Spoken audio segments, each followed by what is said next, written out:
Hello, welcome to the Sustainability Story podcast. I'm today's host, Andres Benelli, Chief Economist at CFA Institute. We are recording live from New York City at the CFA Climate Conference. And in today's episode, we feature Spencer Glendon, the founder of Probable Futures, a nonprofit organization that aims to make climate science more accessible to everyone. Dr. Glendon has a varied and interesting background. He's a leading expert on climate change.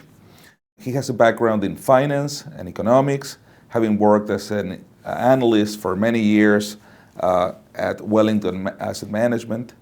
He also has a PhD in economics from Harvard University, and recently has been welcomed by the Harvard Business School as a researcher in-house. So join us in welcoming Dr. Glendon. You bring such an interesting and varied perspective to all this, and your professional history encompasses asset management, encompasses economics, and you're increasingly into the nonprofit sector, trying to influence the conversation on the intersection of the environmental issues of the day, and trying to help people understand climate literacy. So what do you mean by climate literacy? Sure. So first of all, it's a pleasure to be with you. And so climate literacy, I'll go back a few years. We may wind up going back further, but I'll go back a few years to when we started this initiative that is called Probable Futures. I had this awareness that climate was maybe important. I didn't know how. I didn't know how it fit in. I was working in finance in research capacity, both conducting and overseeing research. And I was interested in topics that weren't part of orthodox finance. The firm I worked at, Wellington Management, had all the parts of orthodox finance well covered. There were analysts for each segment, experts, and I was interested in the topics that lay outside of the narrow slices. And so climate change fit the bill for that.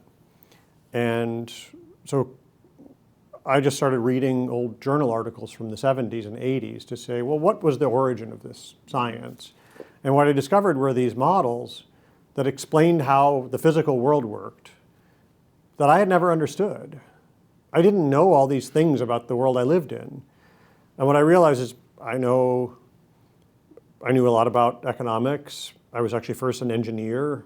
I knew a lot about business. I'd never really thought about the physical world as being part of all of those questions.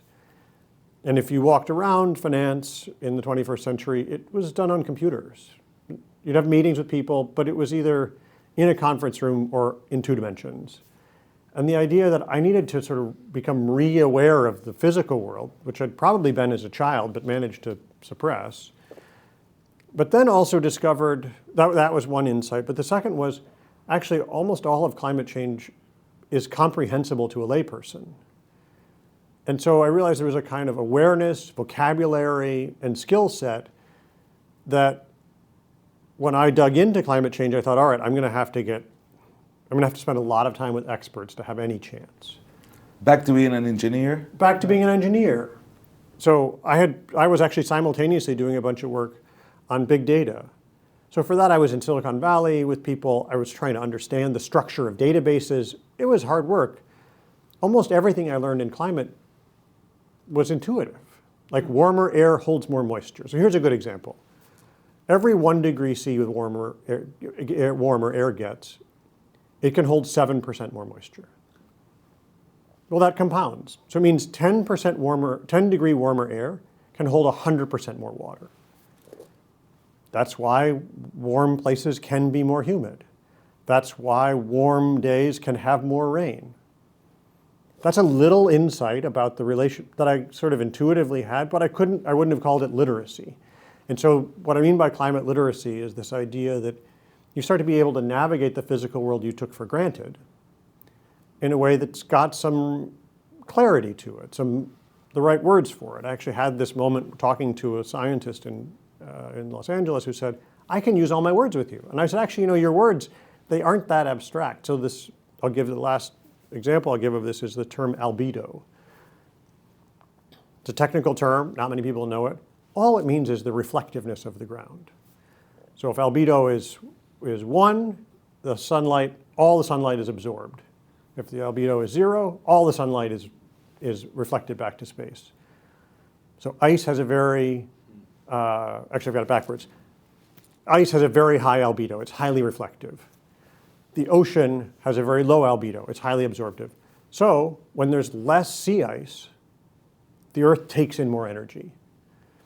That's like 8th grade science. And so what we say, my colleagues and I call climate literacy, is giving that facility to make climate change understandable, and you can bring it into your everyday conversation, but you can also bring it into real decisions. Now, the issue of water and how much water it holds, I would assume that has incidence on the probability of water events and on the magnitude. Yeah. Now, that's on one level very intuitive. It's very, a child should know about this. On the other hand, to what extent was it incorporated in the macro models or other type of models that you were conversant with or working with in asset management back then? Was it there? No, not at all. And I'll give a good example of how I now understand this better and how that matters. So a drought is not just about rainfall. It's also about evaporation. So a place can enter a drought with steady rainfall if what happens is it gets warmer over time and more moisture is sucked out of the plants and the soil and transported away. And so models of, the idea of where would there be a drought, where would there be lower production, even things like how power systems would work. Almost all the power systems in the world require water to cool the facilities. Well, water availability is inversely related to heat. And the water that is used to cool those buildings gets warmer when it's warmer outside. So you actually need more water to do the same cooling. Those kinds of things, once you explain them, you're like, oh yeah, I hadn't thought about that. They were not in any of these models. That's super interesting. Thinking about all the water that needs to be used to cool crypto miners, or these days AI models, which are very computational intensive. That's becoming more and more part of the day life conversation for most of us. So what are the frameworks that your organization develops out there, frameworks for thinking about this issue? How does that work out for the rest of us? Sure. So the key insight of all of this, and it was crystallized in a conversation I had with a great climate scientist one day, probably 7 years ago or so, is that there's a reason we all stopped talking about climate, which was that it was so stable. And so climate stability allowed us to stop thinking about it. There's a reason it wasn't incorporated in our models. There's a reason it wasn't incorporated in our daily lives, which was that the ranges of outcomes were predictable. So in financial terms, starting about 9,500 BCE, so for about 12,000 years, climate volatility was extraordinarily low. Well, when something becomes very low volatility, people start making assumptions. And so the main framework we offer is that for 12,000 years, the climate was stable, and especially during the formation of what we would call modern civilization, the climate was stable. And leaving that stability is not just about warmer temperatures. It's about actually going from a period where you didn't have to incorporate it because it was unchanged. So in statistical terms, it was a stationary distribution, to being unstationary, non-stationary. That change is a framework that needs to be incorporated in lots of places. So the two pieces of that are, one, that stability underpins everything. So you and I are sitting in Manhattan. I'm looking out a window at one building, you can see out of a window at another building, and we're in a third building. All of these buildings were built with the same building codes. Those building codes all assumed a certain climate. Those building codes are now outdated. they could have been fine for hundreds and hundreds of years. That's why we use the term 1 in a 100-year storm. If you knew the past, you knew the future. That's what stationarity is. So the first building block is understand that stability is what created civilization. And then the second is that stability was embodied in our institutions in the form of assumptions. The people who built these buildings didn't need climate people because the building codes just told them the ranges. The storm sewers that run underneath these buildings were built for ranges. We're now out of range. And so that's a framework that I'm hopeful that people who work in finance can understand, is you had a distribution that was very stable, so stable that you could actually just assume it. And now this distribution has shifted, but you have huge amounts of models, frameworks, infrastructures, assumptions that are still assuming we're in the past. And you got to look around and say, well, what do I need to update? Does that make sense? It does to me.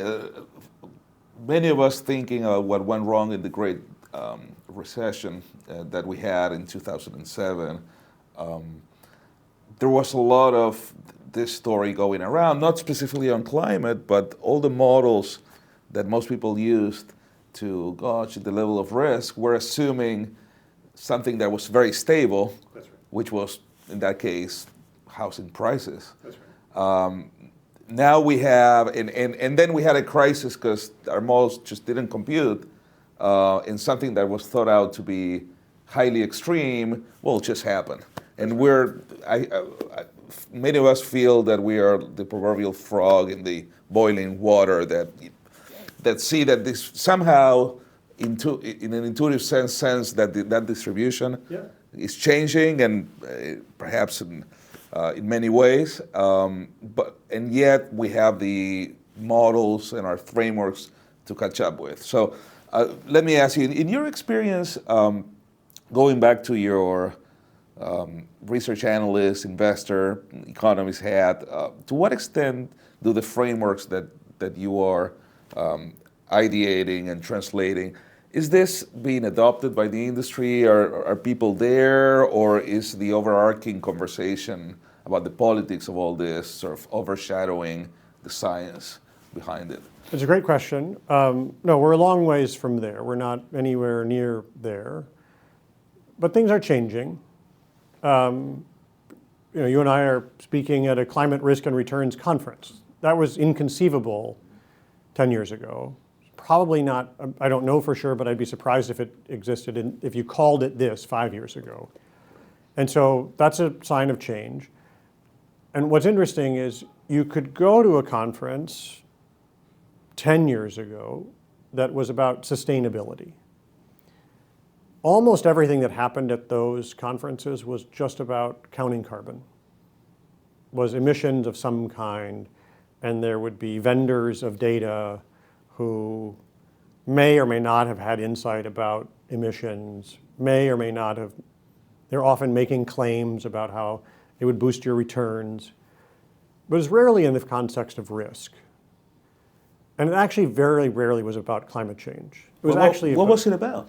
It was about, this is a new form of returns. It was this argument of your returns will go up, not your risk will go down. It was like, trust us, if you do this thing, you follow this new, and often the evidence wasn't there because even not that long ago, 10 years ago, the climate had changed less than it's changed today. And what we see is that each bit more it changes, there's nonlinearity in how extreme the changes are because the tails keep moving. And so my point is we've made a lot of progress in terms of the awareness that, in your frog analogy, we might be frogs. What we haven't done is, the frog didn't have, the proverbial frog, because my understanding is that, do you know the story of lemmings also? I think I do, but if my understanding is that, rephrase it for the audience. So there are two apocryphal stories about humans where they compare themselves to animals who act foolishly. The first is the frog that sits in water that's heated up and it never jumps out all the way up to boiling, it just dies. The second is lemmings that throw themselves en masse over cliffs out of a form of madness. My understanding is both of these stories were actually invented by humans. And in the case of the lemmings, there's video of it, they were pushed by people. Huh, I didn't know that. And it's a case where humans are seeking an apocryphal story about themselves and want there to be a story where in the natural world other animals do this. Lemmings don't throw themselves en masse off of ledges, off of cliffs, unless they're corralled and pushed to do so to suit a human narrative. That is fascinating. I wasn't aware of that. We were morphizing, if that's a word, those animals. And we're anthropomorphizing them because we're aware of the things we can do. But we want to have an analogy that's like it's not just us. But actually there isn't a good analogy for those things in the natural world. These are stories we tell ourselves. And so the Lemming story is, for a finance audience, it's like a Minsky moment. But it doesn't look like the natural world has Minsky moments. It's instead that humans create these stories for themselves that can get them all out of balance. And so what I would say is people are now aware. But what's very different and exciting about climate change in this regard and why Probable Futures is what it is that unlike the frog, we actually know a lot about what's coming. The frog isn't told it's getting warmer. It's going to get warmer. And it's not told what the consequences are. But climate models, I started doing this work in earnest because I started looking at those early models from the 70s and 80s and was astonished to see how right they were, how accurate they'd been for 40 years. In fact, the first email about climate change that I sent to my colleagues 10 years ago was just called Unused Models. And the beginning of the email had graphs from early science papers projecting temperature, sea level, other things like that, and showing how well, they had fan charts showing how well the data had done over the ensuing 40 years. But I stripped off what the variables, I didn't tell people what the graphs were of. And I just said, I've got models, they predict the future, they've done really well for 40 years, do you want to use them? Okay. Because by that time, I was well aware that people were using carry models, price to growth model, like all kinds of financial models that rarely work. And those models that work, were they mainstream science? They're totally mainstream science. Huh. So it's an adoption issue. It's just an adoption issue. Interesting, interesting. And so what Probable Futures provides on our platform is taking models that were made at research labs around the world, pulling them together so you can see for this place, for any place that people live, at a high resolution, here's what the weather was. Here's what the weather was. So we have 0.5 degrees C relative to the 1850 to 1900 baseline. So 0.5 degrees, that's the late 20th century, 1971 to 2000. 1 degree C, that's about 2017. We're at about 1.2 now. So we show 1.5. So we have 0.5, 1, 1.5. We can show 2, 2.5, 3. We're not frogs. We can actually see what it will be like at 3 degrees C. And we have the controls on the knobs. Right. And so what hasn't happened is the incorporation of those models that show us these distributions, that show us what is likely, into anything else, really. Anything else. So The building codes, the building of the sewer system, real estate models, all those things. In the area of finance and financial regulation, there's an institution in the U.S. called the Community Reinvestment Act, where, loosely speaking, banks get review when they do a merger or an acquisition, and one of the factors for approval or disapproval is the impact that will have in local communities, and that's due largely because of discriminatory pricing issues on mortgage lending traditionally, but that has been basically extended. And one of the interesting places, of all places, I saw an interesting climate model to gauge basically the influence that a merger could have on particular populations, and heat maps being used on a zip code level, trying to predict basically the impact of climate issues on certain populations. And that's done in a quantifiable way by Michela Sonta, who studies this area. But that's a tiny example of that. Now, that's what I've seen, and it's still in very early proposal stages. But are there other places in the interface of society, financial regulation that could have an impact in the environment? Yes, for sure. So you see already in TCFD and other sort of proposals, some of these documents are very long, right? There's lots of writing about them, writing in them. So in emissions, we have scope 1, scope 2, scope 3. You have already fights over those things.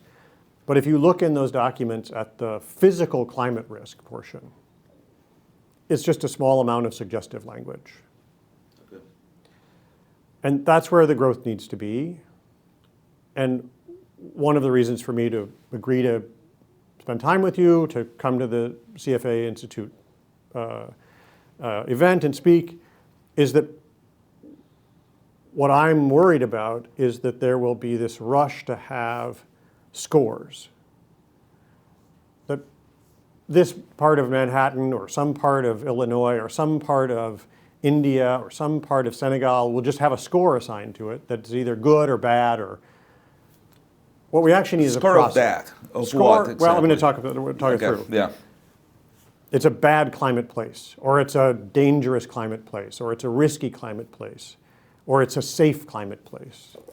So you can see some of this, and I don't think these are wrong necessarily. They're interesting ways to incorporate it, but you have now some amount of data about flood risk that's incorporated with a flood score. And there's an institution that I admire and think is doing good work called the First Street Foundation that use some of the same data that we do, puts that into climate, into sea level rise and flooding models, and says, where is there flooding risk in real estate, and how will that change over time? And the level of water is a single quantifiable thing, but climate's pretty multivariate, and so one place is hot might not be the same as other places hot. So drought is a good example. Drought is a locally defined variable.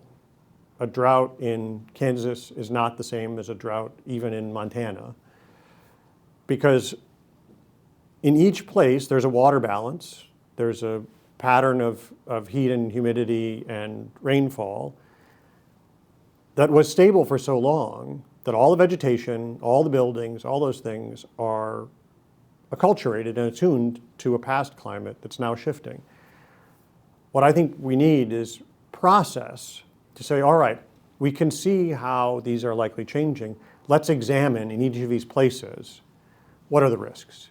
So we need a risk process more than a single risk metric. And so I think we need a way to audit risk. And so what I hope happens is not that we quickly turn it into a score, but that what happens in TCFD and things like that is a suggested process that says, here are the kinds of questions to ask, here are the data available. And what people may find is that after they've done a process like that, they're actually in good shape.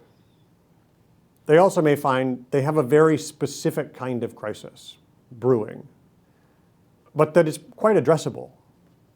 In other cases, they might find we have an existential question here, but it's going to be different for each place and best understood by a local community, not by a central single data provider just providing. So we're a central single data provider that all it does is provide global models that have been downscaled in a thoughtful regional way that tell you that the weather here in Manhattan is going to be a little different actually than the weather in Short Hills, that it's going to be a little different than the weather in Stamford. And the changes are also going to be different.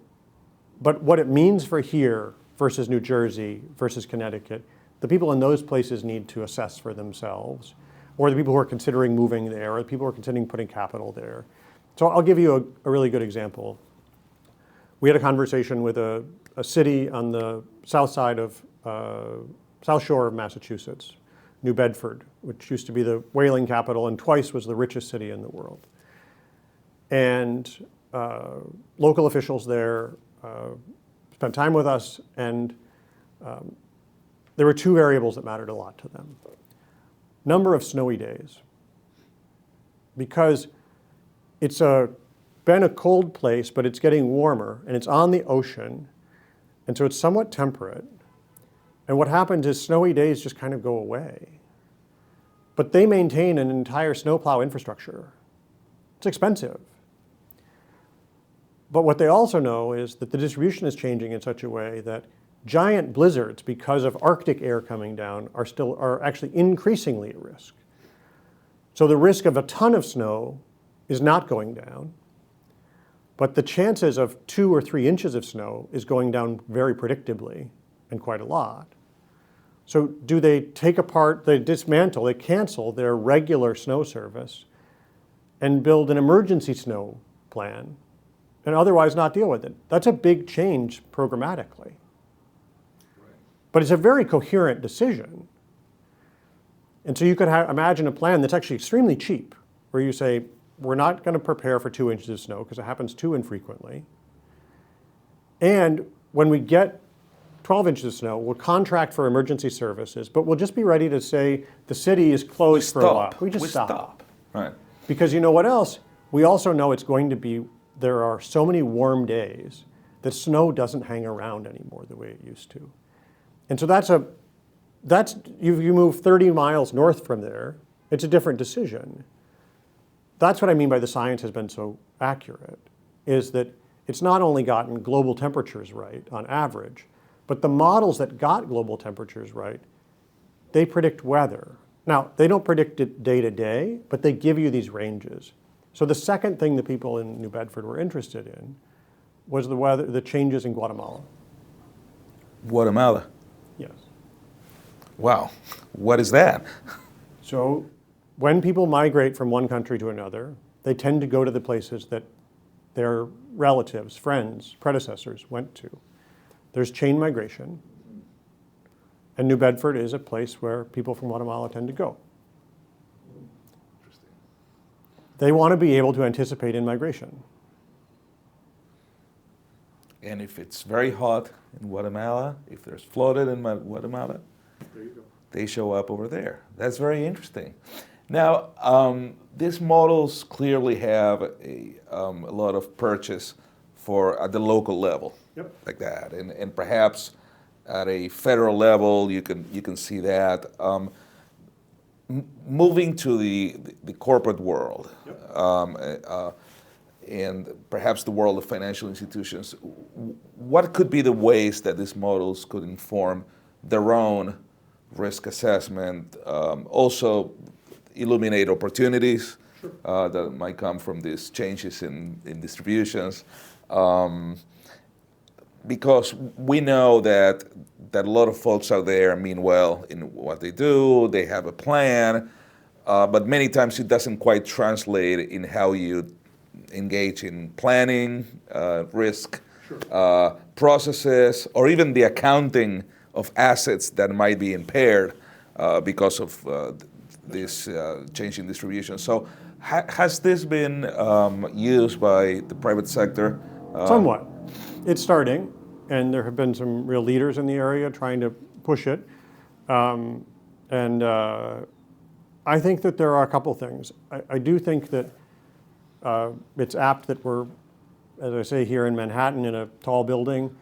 Finance has been centralized so much that this is a real challenge, that finance is often not got a location anymore. This is a problem of two things: location and duration. If you are making a decision for the next 2 weeks, climate doesn't matter that much. If you're making a decision for 5 years, it matters quite a lot. If you're making a decision for 30 years, it's super important. And so in the finance community and the business community, the first place this really needs to be embraced is where long-term decisions are made. And so tradable finance has a role to play, but really lending and making long-term investments is bigger. I think one window into this is seeing how, I think, poorly people understand insurance. We're talking about risk. There's an idea in economics that does an enormous amount of work on economic models that most people don't see, that you can offlay any risk. There's a market for every risk. That's one of the complete market assumptions, is there's markets for every kind of risk. It's just not true. So I had a really important to me, conversation with somebody who worked at one of the world's biggest reinsurers. Early in this work, it really helped shape my understanding of this. And I asked about how insurance markets were thinking about these changes, because the people in reinsurance had already embraced these models. That's the industry where these models are already the backbone of it. Well, their livelihood depends on it. That's right. Big time. But what's interesting is they're barely used at all in retail insurance. Interesting. Is it that they are just reselling the risk to these That's right. big shots? They assume there will be a market for reselling the risk.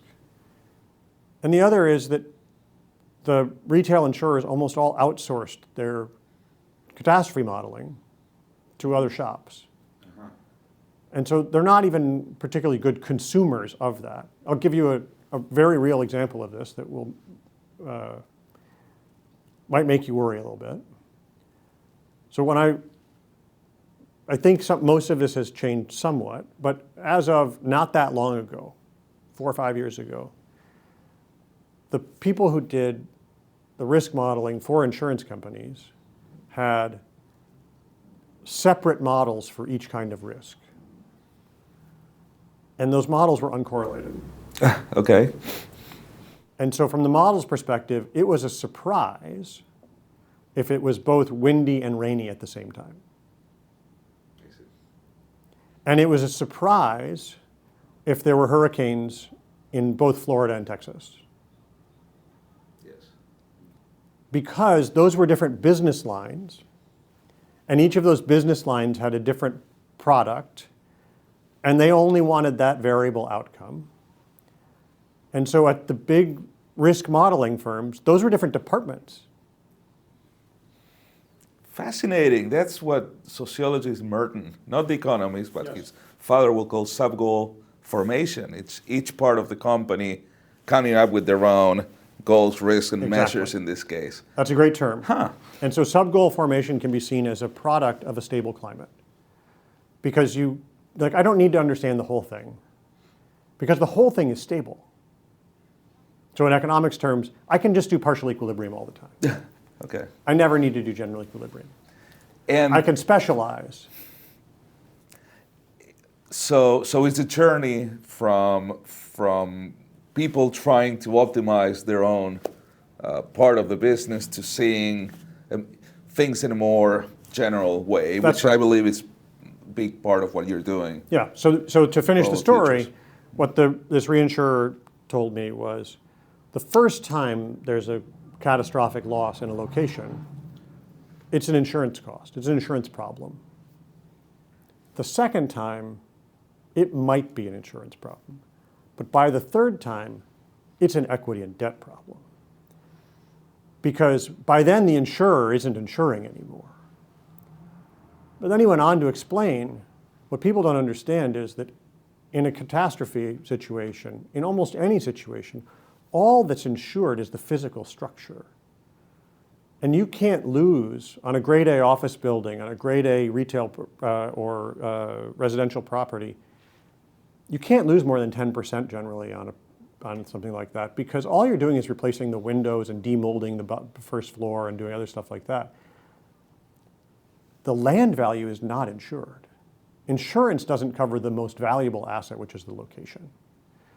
And so it's the people who have made a long-term commitment to a place that can often be quite a lot of money, think they're insured, but all they're insured for is repairing in the same place. They are not insured for the actual value.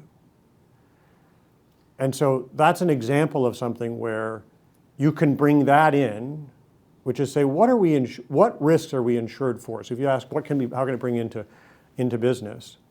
You've already said one of the most important things is, it's at a higher level generally. The first place it needs to come in is at the board to ask questions. Do we have a process? Have we thought about these things?